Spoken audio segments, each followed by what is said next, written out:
Hello students, welcome back to my channel. यहाँ आपके सामने है कक्षा 10वीं का विज्ञान विषय का एक अभ्यास प्रश्न पत्र, जिसका कि सेट क्रमांक 1 यहाँ पे इस वीडियो में आपको करवाया जाएगा। इस सेट के अंदर सारे मोस्ट इम्पॉर्टेंट क्वेश्चंस को रखा गया है, जो आपके त्रैमासिक परीक्षा के सिलेबस के हिसाब से ही तैयार किए गए। तो यदि आपके एग्ज़ाम में बहुत अच्छा स्कोर करना चाहते हैं तो बुक के सारे क्वेश्चंस को आपको एक बार पढ़ के ज़रूर जाना है। साथ में मोस्ट इम्पॉर्टेंट क्वेश्चन की कोई भी बुक हो आपके पास तो उसको भी अच्छे से पढ़ लीजिए। साथ में इस मॉडल पेपर के भी सारे क्वेश्चंस को अच्छे से याद कर लीजिए, क्योंकि ये भी मोस्ट इम्पॉर्टेंट जो क्वेश्चंस हैं और साथ में जो पुराने सालों में पूछे जा चुके हैं उनको ही यहाँ पे इस पेपर के अंदर रखा गया है। यहाँ पे हम वीडियो को शुरू करते हैं। वीडियो को लाइक और शेयर करना मत भूलिए। चैनल को अभी तक सब्सक्राइब नहीं किया तो सब्सक्राइब कीजिए। PDF आपको डिस्क्रिप्शन बॉक्स से जाके डाउनलोड कर लेना है। तो यहाँ पे हम वीडियो को शुरू करते हैं। देखते हैं प्रश्न क्रमांक 1 है, सही विकल्प चुनकर लिखिए। पहला है, किसी आहार श्रृंखला में तृतीय पोषण स्तर सदैव किसका होता है? तो इसका आंसर हो जाएगा पहला, मांसाहारी। दूसरा है, पारितंत्र में 10% ऊर्जा उपलब्ध होती है एक पोषण स्तर से दूसरे पोषण स्तर में स्थानांतरण हेतु निम्न के रूप में। तो इसका आंसर हो जाएगा रासायनिक ऊर्जा के रूप में। फिर उसके बाद तीसरा है, निम्न में से कौन आहार श्रृंखला का निर्माण करते हैं? तो इसका जो आंसर हो जाएगा वो आपका हो जाएगा घास, बकरी तथा मानव। ठीक है, ये वाला इसका आंसर हो जाएगा। उसके बाद फिर आगे देखेंगे प्रश्न क्रमांक जो 4 है, एक पारितंत्र में मानव क्या है? तो इसका जो आंसर होगा वो आपका हो जाएगा सर्वाहारी। ठीक है, फिर उसके बाद है यहाँ पे पांचवा, सामान्य दृष्टि के वयस्क के लिए सुस्पष्ट दर्शन की अल्पतम दूरी होती है। तो इसका जो आंसर है वो आपका हो जाएगा 25 सेंटीमीटर। फिर है छठवा, दूरदृष्टि दोष दूर करने के लिए उपयुक्त लेंस है।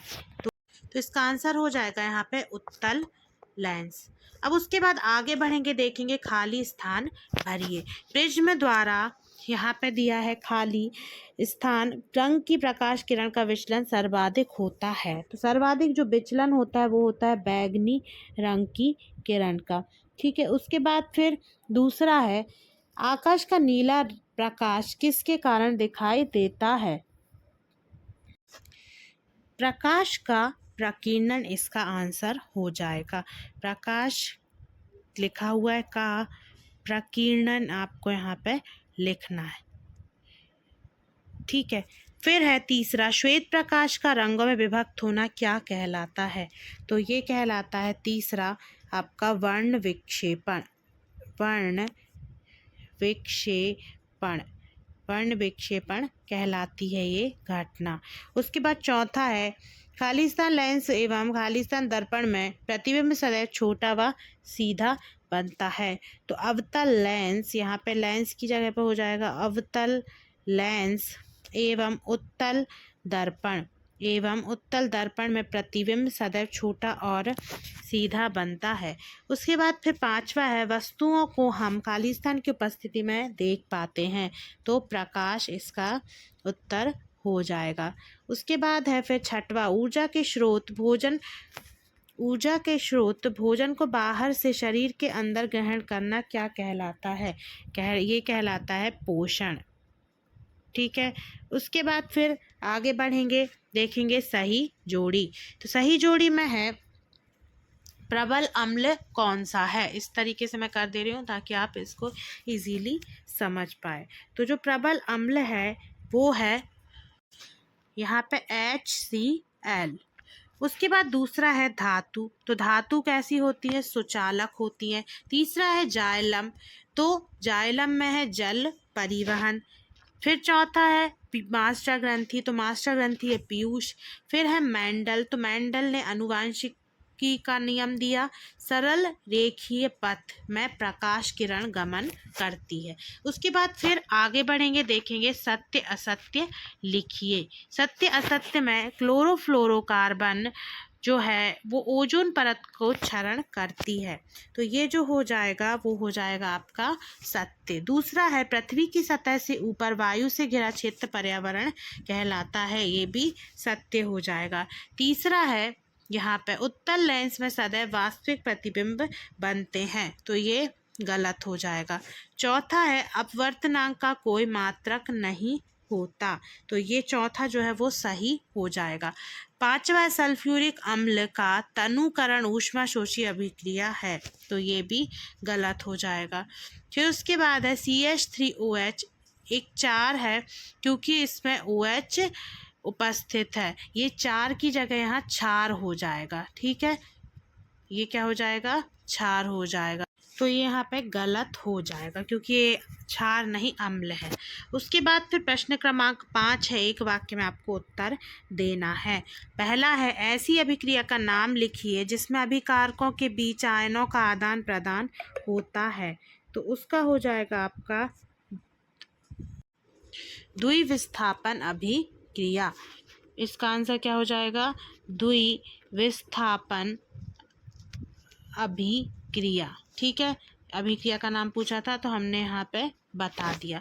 उसके बाद दूसरा है लोहे पर जंग लगना किस प्रकार की अभिक्रिया है, तो ये कहलाती है संक्षारण। ठीक है, ये क्या कहलाती है, संक्षारण। एक परत जम जाती है नमी की, तो उसी से लोहे में जंग लगती है। फिर तीसरा है श्वेत प्रकार की विक्षेपण में किस रंग के प्रकाश का विचलन न्यूनतम होता है, तो न्यूनतम विचलन होता है यहाँ पे लाल रंग का। ठीक है, लाल रंग का। फिर है चौथा शुद्ध जल का pH मान कितना होता है, तो ये होता है 7। पांचवा है उस पदार्थ का नाम बताइए जो क्लोरीन से अभिक्रिया करके व्यंजक चूर्ण बनाता है, तो इसका हो जाएगा नाम बुझा हुआ चूना। बुझा हुआ चूना इसका उत्तर हो जाएगा। फिर उसके बाद है यहाँ पे छठवा वायु की अनुपस्थिति में होने वाले श्वसन को क्या कहा जाता है, तो अवायवीय श्वसन। क्या कहा जाता है, अवायवीय, अवायवीय श्वसन कहा जाता है। ठीक है, तो ये यहाँ पे आपके सारे एक वाक्य में उत्तर कंप्लीट हो जाते हैं। जैसा कि मैंने बताया था कि इस मॉडल पेपर में आपके बहुत ही ज़्यादा इम्पॉर्टेंट क्वेश्चंस को रखा गया है, तो इनका अच्छे से रिवीजन करके जाइए। उसके साथ साथ आप परीक्षा अध्ययन या परीक्षा बोध जो भी इम्पॉर्टेंट क्वेश्चन की बुक हो उससे भी आप एक बार अच्छे से आपकी स्टडी को कंप्लीट कर लीजिए। जो भी प्रिपरेशन है या बची हुई है जो भी आपके यूनिट्स, तो उनको अच्छे से आप एक बार पूरा देख के जाइए, क्योंकि ये जो मॉडल पेपर है वो आपके सिलेबस के अकॉर्डिंग है, इसलिए इसमें सारे आपके त्रैमासिक परीक्षा के पाठ्यक्रम में जो जो पाठ हैं उनके अनुसार ही से बनाया गया है। तो चलिए हम यहाँ पे देखते हैं क्वेश्चन नंबर 6। रासायनिक समीकरण से आप क्या समझते हैं, और आपको यहाँ पे उदाहरण सहित रासायनिक समीकरण को बताना है। तो ये यहाँ सामने रहा आपका उत्तर। इसका आप स्क्रीनशॉट भी ले सकते हैं या फिर आप इसे PDF में भी डाउनलोड करके पढ़ सकते हैं। फिर है यहाँ पे अथवा संयोजन व वियोजन अभिक्रिया को उदाहरण सहित समझाइए। ये रही यहाँ पे आपकी संयोजन अभिक्रिया, और यहाँ पे नीचे आपको उदाहरण भी दिया हुआ है। उसके बाद फिर वियोजन अभिक्रिया, यहाँ पे ये वियोजन अभिक्रिया देख लीजिए। ठीक है, और यहाँ पे ये रहा इसका आपको नीचे उदाहरण। फिर है प्रश्न क्रमांक 7, विस्थापन अभिक्रिया किसे कहते हैं, उदाहरण सहित समझाइए। तो ये देखिए, ये रही आपकी विस्थापन अभिक्रिया, और नीचे यहाँ पे आपको उदाहरण भी दिया हुआ है, तो आपको सिर्फ यहाँ तक इसको कंप्लीट करना है, विस्थापन अभिक्रिया की परिभाषा और उदाहरण, बस इतना यहाँ तक आपका उत्तर हो जाएगा। फिर है इसका अथवा रेडॉक्स अभिक्रिया से आप क्या समझते हैं, उदाहरण सहित समझाइए। तो ये रहा आपका यहाँ पे इसका आंसर। रेडॉक्स अभिक्रिया के बारे में पहले दिया गया है और नीचे उसका उदाहरण भी दिया हुआ है। फिर है क्वेश्चन नंबर 8, वायु में जलने से पूर्व मैग्नीशियम रबर क्यों साफ किया जाता है। तो यहाँ पे मैग्नीशियम रिबन के बारे में दिया हुआ है आंसर, तो इसको आप अच्छे से तैयार कर लें। फिर है इसका अथवा लोहे की वस्तु को संक्षारण से बचाने के लिए क्या उपाय किया जाता है। तो ये भी बहुत मोस्ट इम्पॉर्टेंट क्वेश्चन है, तो इसको भी आप छोड़ के बिल्कुल मत जाइए। यहाँ पे पेंट या फिर तेल, ग्रीस, इन सब का प्रयोग करके संक्षारण से बचाया जाता है लोहे को। फिर है यहाँ प्रश्न क्रमांक 9, ऊष्माक्षेपी एवं ऊष्माशोषी अभिक्रिया उदाहरण सहित समझाइए। तो ये रहा यहाँ पे आपका अंतर ऊष्माक्षेपी और ऊष्माशोषी अभिक्रिया में। फिर है इसका अथवा आलू के चिप्स की थैली में नाइट्रोजन गैस क्यों भरते हैं, और ये प्रश्न आपके दिमाग में हमेशा आता होगा। लीजिए, ये रहा इसका उत्तर। इसको आप अच्छे से पढ़ के आपके एग्जाम के लिए तैयार कर लीजिए। फिर है प्रश्न क्रमांक 10, अम्ल एवं क्षार किसे कहते हैं, समझाइए। तो ये लीजिए, ये रहा आपका उत्तर। यहाँ पे कम से कम 4 आप अंतर याद करके जाइए, क्योंकि ये प्रश्न मोस्ट इम्पॉर्टेंट है, 4 अंक में भी पूछा जा सकता है। फिर है इसका अथवा पीएच स्केल किसे कहते हैं। तो लीजिए, ये रहा इसका आंसर। फिर है प्रश्न क्रमांक 11, पीतल एवं तांबे के बर्तनों में दही एवं खट्टे पदार्थ क्यों नहीं रखने चाहिए। तो ये रहा यहाँ पे इसका उत्तर। मैं आपको क्विकली रिवीजन करवा रही हूँ ताकि अच्छे से आपके जो इम्पोर्टेंट क्वेश्चंस हैं फटाफट तैयार हो जाए। फिर है इसका अथवा धोने का सोडा एवं बेकिंग सोडा के 2 उपयोग बताइए, भी मोस्ट इम्पॉर्टेंट क्वेश्चन है। तो ये है आपके 2 यूज, पहला है बेकिंग सोडा, दूसरा यहाँ पे दिया हुआ है, और नीचे धोने के सोडा के 2 उपयोग लिखे। फिर है प्रश्न क्रमांक 12, प्लास्टर ऑफ पेरिस के 4 उपयोग बताइए। तो ये रहा यहाँ पे इसका आंसर। फिर है इसका अथवा अम्ल और क्षार में अंतर लिखिए। तो ये आपका हो चुका है ऊपर। फिर है प्रश्न क्रमांक 13, भोजन में पाचन के लिए लार की क्या भूमिका है। तो ये रहा इसका आंसर। आप चाहे तो इसका स्क्रीनशॉट भी ले सकते हैं। फिर इसका अथवा हमारे शरीर में हीमोग्लोबिन की कमी के क्या परिणाम हो सकते हैं। तो ये देखिए, ये रहा इसका आंसर। फिर है प्रश्न क्रमांक 14, जल से बाहर निकलने पर मछलियां क्यों मर जाती हैं।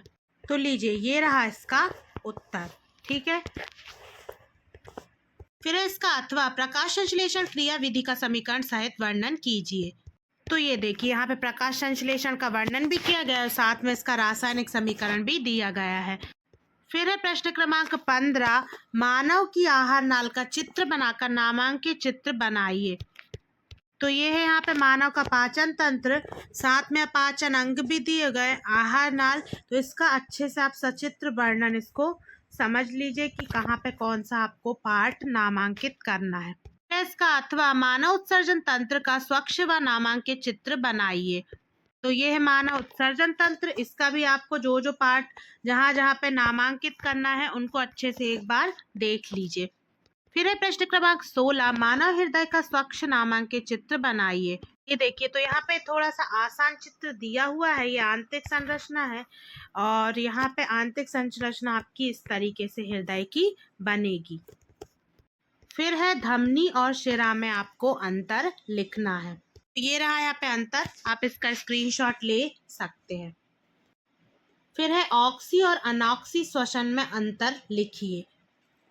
तो देखिए, ऑक्सी और अनॉक्सी श्वसन यहाँ पे दिया गया है। यहाँ पे 5-6 अंतर दिए हैं। यदि आप उदाहरण याद कर लेते तो इनको भी आप अंतर के रूप में लिख सकते हैं।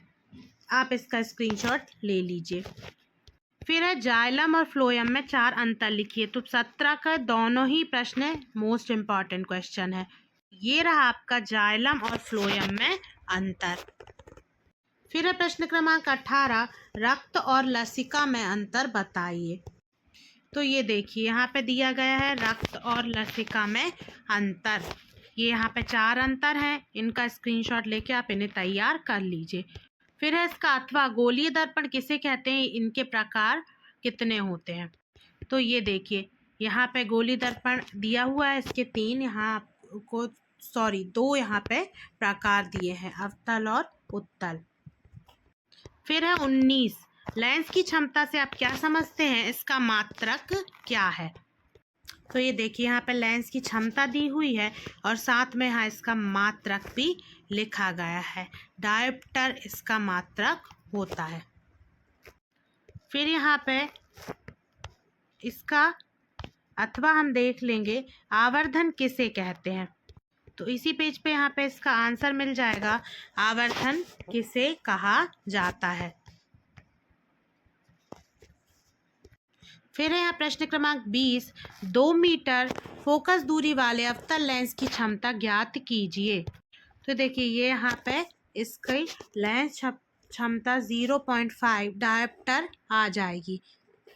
ये मोस्ट इम्पॉर्टेंट क्वेश्चन ज़रूर करके जाइए।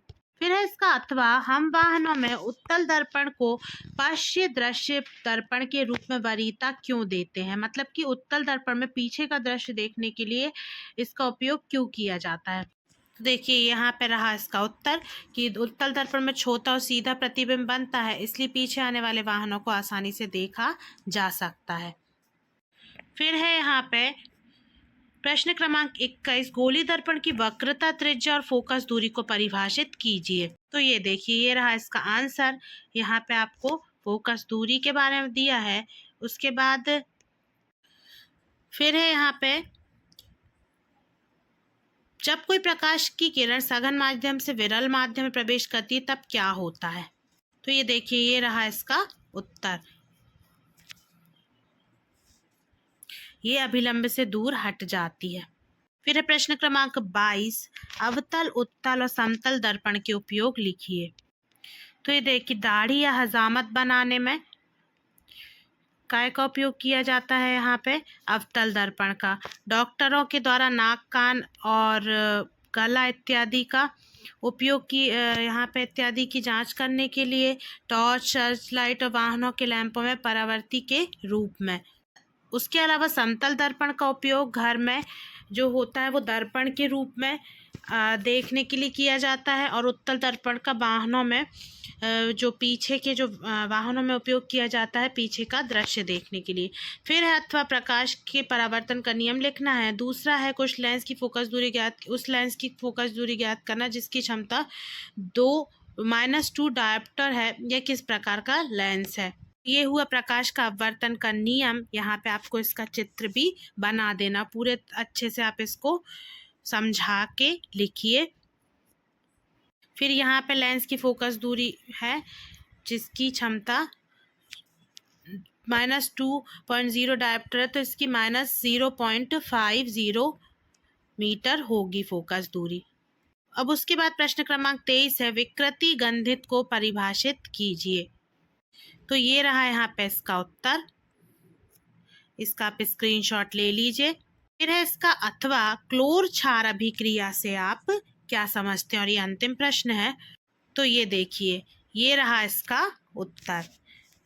ठीक है, तो यहाँ पे मैंने आपको जल्दी से क्विक रिवीजन करवा दिया है। जो भी इस मॉडल पेपर में क्वेश्चंस दिए गए थे इन सारे क्वेश्चन को आप अच्छे से रिवाइज कर लीजिए।